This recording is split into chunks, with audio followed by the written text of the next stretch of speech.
E se o brilho da coroa escondesse a sombra que crescia silenciosamente dentro do coração? Hoje, convido você a mergulhar comigo na história de um homem que foi escolhido, amado e profundamente humano. Uma história que ecoa dentro de nós, lembrando que até os mais fortes podem tropeçar. Se essa jornada tocar sua alma, inscreva-se no canal e caminhe conosco até o final dessa travessia. As muralhas de Jerusalém brilhavam sob o sol dourado. A cidade pulsava em festa. Cânticos ecoavam pelos becos e vielas. E em todo o reino de Israel, o nome de Davi era sinônimo de triunfo. O menino pastor que enfrentara gigantes com fé e coragem, agora era rei sobre terras vastas e prósperas. Do alto do palácio de cedro, erguido com esmero e riqueza, Davi podia contemplar a vastidão de seu legado. Mas o que seus olhos viam não preenchia mais seu espírito. Dentro do coração, que um dia vibrara com as harpas do céu, algo silencioso começava a se instalar, um vazio que nem 1000 vitórias poderiam preencher. O palácio, antes símbolo da bênção, tornara-se um labirinto de solidão. Suas mãos, que um dia empunharam a harpa para Deus e a funda contra Golias, agora repousavam inertes sobre tapeçarias de linho fino. Seus pés, que dançaram diante da Arca da Aliança em êxtase puro, agora vagavam sem propósito pelos corredores de pedra fria. A glória humana é um sopro, e o coração de Davi, antes alinhado ao pulsar divino, começava a bater em outro ritmo. Um ritmo que sussurrava vaidade, conforto e tentação. A ociosidade do rei. Era tempo de guerra. Seus generais estavam no campo de batalha, liderando os exércitos de Israel contra amonitas e outras ameaças. Mas Davi, o rei guerreiro, permanecera em Jerusalém. Uma escolha sutil, uma concessão imperceptível, um afastar-se do seu chamado. Quantas vezes o perigo não se esconde, não em grandes afrontas, mas em pequenas permissões. Naquela tarde morna, Davi subiu ao terraço de seu palácio. O vento era leve. O céu, de um azul profundo, parecia cantar canções esquecidas, e lá de cima, enquanto o olhar buscava distração, encontrou um vislumbre. Batseba, banhando-se na pureza de sua casa, inconsciente do olhar que a espreitava. Davi sentiu o choque, imediato entre a razão e o desejo. Dentro de si, vozes ecoavam: volte-se, ó rei, não ultraje a santidade do seu chamado. Mas havia também o sussurro da carne, doce e traiçoeiro: você é o rei, tudo lhe pertence. Pensamentos internos de Davi. Ele fechou os olhos por um instante. Imagens de seu passado lampejavam em sua mente.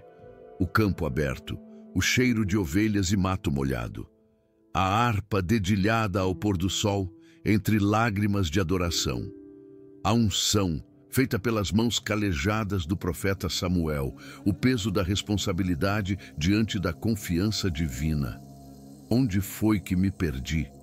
Uma voz fraca sussurrou dentro dele, mas a outra voz, mais estrondosa, respondeu: você venceu, você merece. É assim que o orgulho se mascara de direito, é assim que o erro se pinta de privilégio. O palácio, com seus salões de mármore polido, com tapeçarias estrangeiras e cânticos de servos, parecia agora uma prisão dourada. Cada parede refletia sua grandeza e sua distância de Deus. Cada escultura entalhada, cada ouro incrustado, cada perfume raro, eram testemunhas silenciosas da transformação que ele jamais reconhecera acontecer. O menino do pasto estava longe. O homem no trono era outro.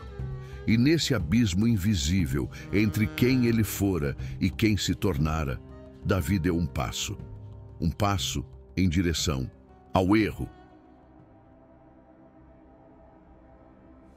Quantos de nós não cruzamos também esses limites invisíveis?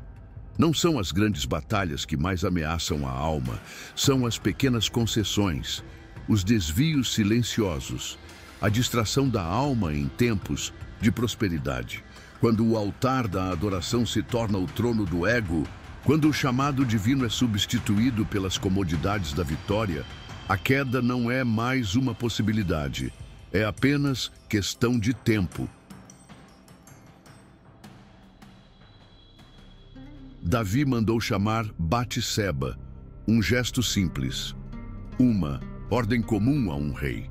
Mas naquele gesto, o som das harpas cessou, as bênçãos se entristeceram, os céus silenciaram. Israel teria um novo cântico para entoar.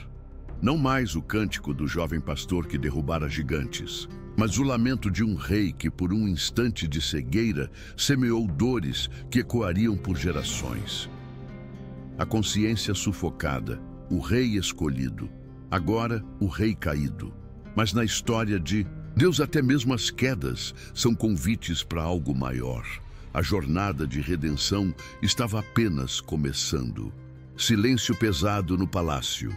O palácio, outrora repleto de melodias e risos, agora ecoava um som diferente, o som da inquietação. Davi, sentado em seu trono, de marfim, mantinha o semblante de rei, mas por dentro era um homem em ruínas. O erro cometido com Batseba e a morte de Urias, seu soldado leal, eram chagas abertas em sua alma. Ele tentava seguir, despachava ordens, assinava decretos, cumpria rituais, mas cada gesto era um esforço inútil para sufocar a voz que ecoava na câmara secreta do seu coração. Da visita de Natã, você pecou contra o Senhor. Foi nesse cenário de silêncios forçados que Natã, o profeta do Altíssimo, cruzou os portões do palácio. Natã não era apenas um mensageiro, ele era a voz da consciência de Israel.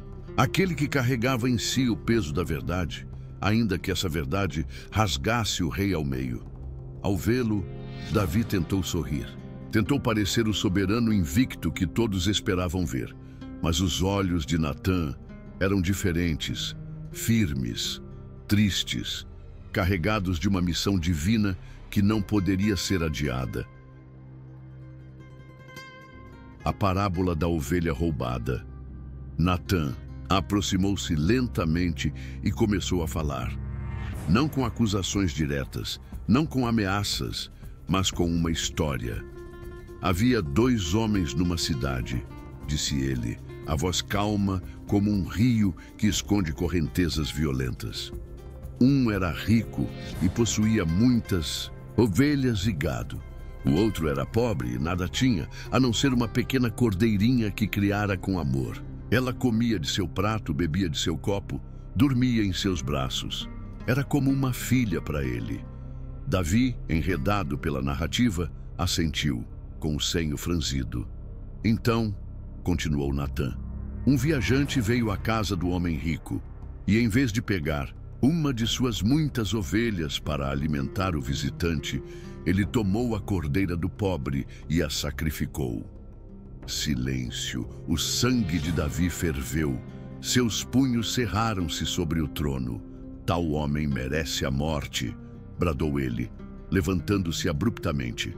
Devolverá 4 vezes o valor da cordeira, porque agiu sem compaixão. Natã olhou dentro dos olhos de Davi, olhos que já enfrentaram gigantes, olhos que viram os céus se abrirem em louvor. E então, sem elevar a voz, sem tremer, o profeta declarou: Tu és este homem. Aquelas 4 palavras explodiram no salão como trovões em noite de verão. Assim diz o Senhor, Deus de Israel: Eu o ungi rei sobre Israel. Eu o livrei das mãos de Saul. Deite a casa do teu Senhor e as mulheres do teu Senhor. Deite a casa de Israel e Judá. E se isto fosse pouco, eu teria dado muito mais ainda. Porque desprezaste a palavra do Senhor, fazendo o que é mal aos seus olhos. Davi cambaleou. Não fisicamente, ainda sustentava sua postura de rei. Mas internamente, cada palavra de Natã era uma espada atravessando suas defesas. Ele não podia fugir, não podia silenciar, não podia mais se justificar. A imagem de Urias, fiel até a morte. A pureza de Batseba, tomada à força pela luxúria do rei. O sorriso infantil de um lar destruído. Tudo se misturava em sua mente. E, acima de tudo, a voz divina, tão familiar, agora tão ferida. Tu és este homem. Essas palavras ecoavam incessantemente. Quantas vezes negamos a realidade até que ela nos seja lançada aos olhos nus? Quantas vezes justificamos nossos desvios até que a verdade, nua e crua, nos force a ver quem nos tornamos? Davi era rei, Davi era ungido, mas Davi era humano, e a humanidade sem arrependimento é abismo. O peso da sentença divina. Natã, então, anunciou o julgamento divino. Portanto, a espada jamais se afastará da tua casa, porque me desprezaste e tomaste a mulher de Urias. Davi ouviu. Cada palavra era uma martelada em sua alma. Seus filhos sofreriam, o reino sangraria, e o filho que Batseba carregava não sobreviveria. A consequência do pecado era devastadora. Diante do profeta, diante do céu, diante de sua própria miséria, Davi não se escondeu, não se justificou, não culpou. Ninguém ajoelhou-se, despiu-se de sua coroa invisível, despiu-se de seus títulos, despiu-se da máscara de soberania e, com a voz embargada de dor, murmurou: pequei contra o Senhor. Não. Pequei contra Urias. Não. Pequei contra Israel. Mas contra o Senhor, o amor traído, a amizade rasgada, a confiança profanada. É ali, no pó e na cinza do verdadeiro arrependimento, que Deus começa a reconstruir, não em tronos, não em vitórias, mas em lágrimas sinceras. Natã, com os olhos marejados, estendeu a sentença divina. O Senhor perdoou o teu pecado, não morrerás. Haveria consequências, sim, mas haveria também graça. A mesma graça que sustenta o universo. A mesma graça que ainda, hoje busca corações quebrantados. Davi, o rei caído, começava ali, no chão do arrependimento, a trilhar o caminho da redenção. Jerusalém sob a luz dourada do entardecer. O tempo passou. O menino pastor, o matador de gigantes, o rei guerreiro. Agora era um homem idoso, marcado não apenas pelas vitórias, mas também pelas cicatrizes invisíveis da alma. Davi sentava-se em sua varanda, observando Jerusalém, a cidade que ele conquistara, a cidade que amava, a cidade que um dia acolheria o Salvador do mundo. Davi e sua harpa velha. Em suas mãos envelhecidas repousava uma harpa antiga. As cordas já gastas ainda ecoavam as melodias de outrora. Com dedos trêmulos, Davi dedilhava uma canção suave, quase sussurrada ao vento. Era uma oração, não de pedidos, não de lamentos, mas de gratidão. Davi conversa com Deus em pensamento. Meu Senhor, o que é o homem para que dele te lembres? Fui apenas pó, vento, erro e lágrima, e ainda assim tu me amaste. O olhar de Davi se perdeu nas colinas distantes. Cada batalha vencida, cada queda sofrida, cada lágrima derramada, tudo o havia conduzido até ali. Não como um rei invencível, não como um herói perfeito, mas como um filho quebrantado, amado pelo Pai. No interior de Davi, ele pensava em Salomão, o menino agora crescido, o herdeiro do trono, a promessa viva de que Deus escreve novas histórias, mesmo sobre as cinzas. Pensava nos salmos que havia escrito, versos que falavam de arrependimento e esperança, versos que atravessariam gerações, versos que ecoariam até os confins do mundo. O Senhor é o meu pastor, nada me faltará. Ainda que eu ande pelo vale da sombra da morte, não temerei mal algum. Palavras que brotaram da dor, da fé, da profunda experiência de redenção. O testamento espiritual de Davi. Em seus últimos dias, Davi reuniu seus oficiais, seus filhos, seus conselheiros, não para falar de estratégias de guerra, não para vangloriar-se de conquistas, mas para deixar um legado. Sirvam ao Senhor com coração íntegro e espírito voluntário, disse ele, pois o Senhor sonda todos os corações e entende todas as intenções dos pensamentos. Se o buscarem, ele deixará que o encontrem, mas se o abandonarem, ele os rejeitará para sempre. Seus olhos brilhavam com uma chama que nem a idade, nem as quedas conseguiram apagar. A chama da fé.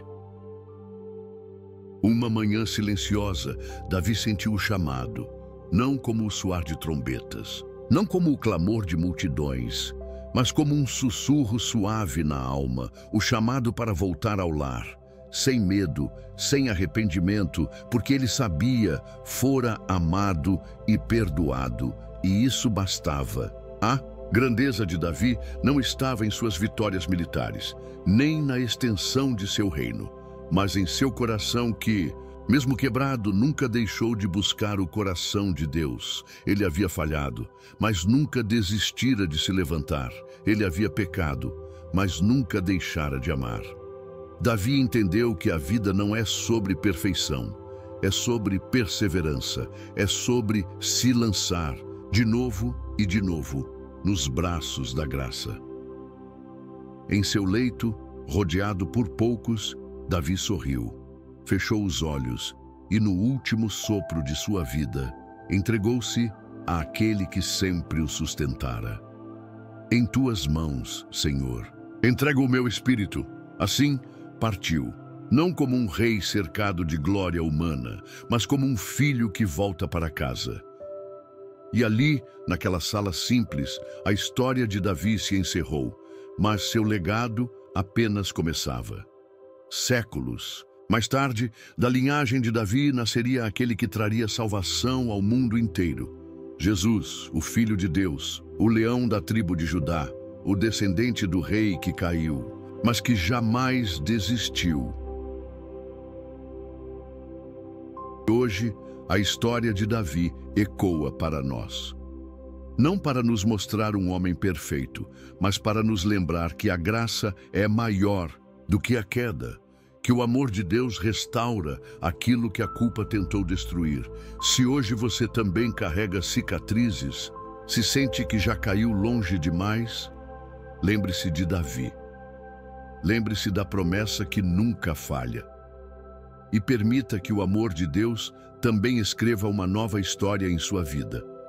Se essa jornada tocou o seu coração, inscreva-se no canal, compartilhe essa história e caminhe conosco rumo à eternidade.